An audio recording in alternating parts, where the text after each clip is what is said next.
வந்துச்சா?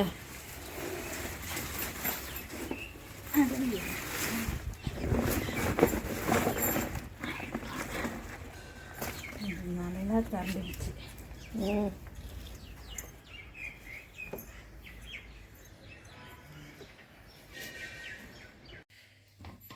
மஞ்சள் எடுத்துங்க, நல்லா கழுவியாச்சு. ஒரு 6-7 முறை மண் இல்லாமல், எத்தனை தடவைனாலும் மண் இல்லாமல் கழுவி இப்போ குக்கரில் 2 சவுண்டு விட்டு எடுத்துட்டேங்க.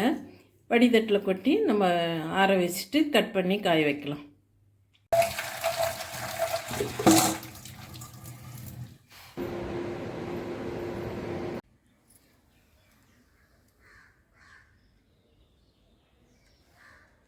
நம்ம மஞ்சளை காய வச்சுட்டோங்க. நல்லா மொறுன்னு நல்லா காஞ்சிருச்சு. இப்போ இதை நம்ம மிக்சியில் போட்டு அரைச்சி நம்ம சல்லடையில் நல்லா சலித்து அரைச்சோம்னா நைஸாக கிடைக்குங்க.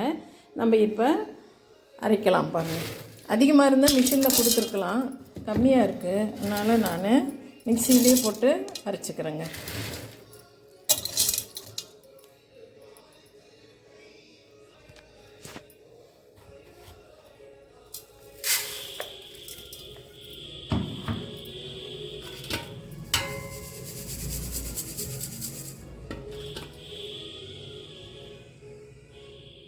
இவ்வளோ மஞ்சள் ஆயிருக்குது பாருங்கள்.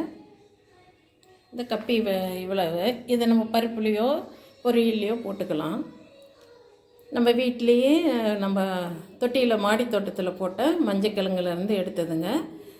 வெறும் 4 க்ரோ பேக்கில் போட்டது தான் இவ்வளோ வந்திருக்குது பாருங்கள். இப்போ நமக்கு நம்ம வீட்டிலையே அரைச்சதுங்கும் போது ரொம்ப சந்தோஷமாக இருக்கும். பிடிச்சிருந்தால் லைக் பண்ணுங்கள், ஷேர் பண்ணுங்கள், சப்ஸ்கிரைப் பண்ணுங்கள். தேங்க்யூ.